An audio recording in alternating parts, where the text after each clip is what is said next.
attacking the colon, you have Crohn's. It's attacking the lacrimal gland of the eye, you have Sjogren's. It's attacking the myelin sheath in the nerve, you have multiple sclerosis. We could go on and on and on. When you say, why is it doing that? It's idiopathic. So no margin. We don't know the reason. We do know the cure, right?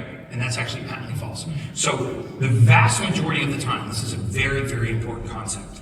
The immune system is usually called to a location.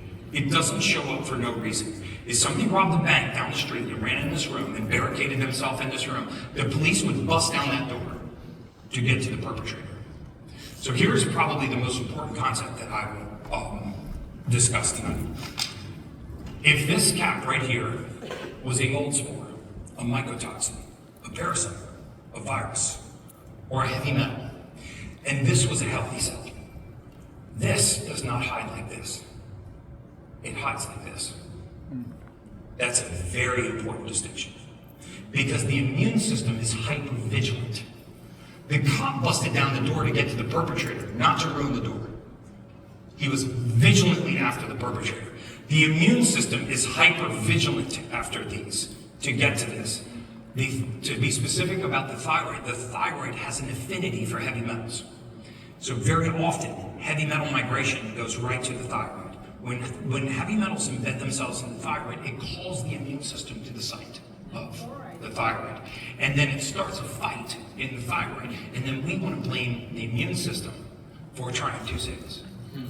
Same thing happens in Crohn's disease. Very often in Crohn's patients, what will happen is they had years of something called leaky gut, right? There's only a single cell layer protecting your inside environment from your outside environment. Believe it or not, your intestines are outside of your body. The tube runs through you, but it's meant to keep your outside environment separate from your inside environment, even though it traverses through you. So what happens is that single cell layer gets disrupted.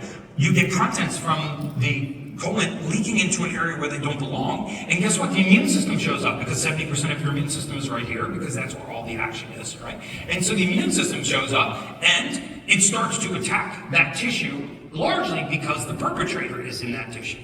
And then we go, you know what? The immune system is malfunctioning. We need to put you on immunosuppressants. We need to put you on methotrexate, corticosteroids, prednisone, what have you, even though we don't know the origin. So if I had an autoimmune condition of any kind, I would do the following thing. I would test for these four, and I'll end on this.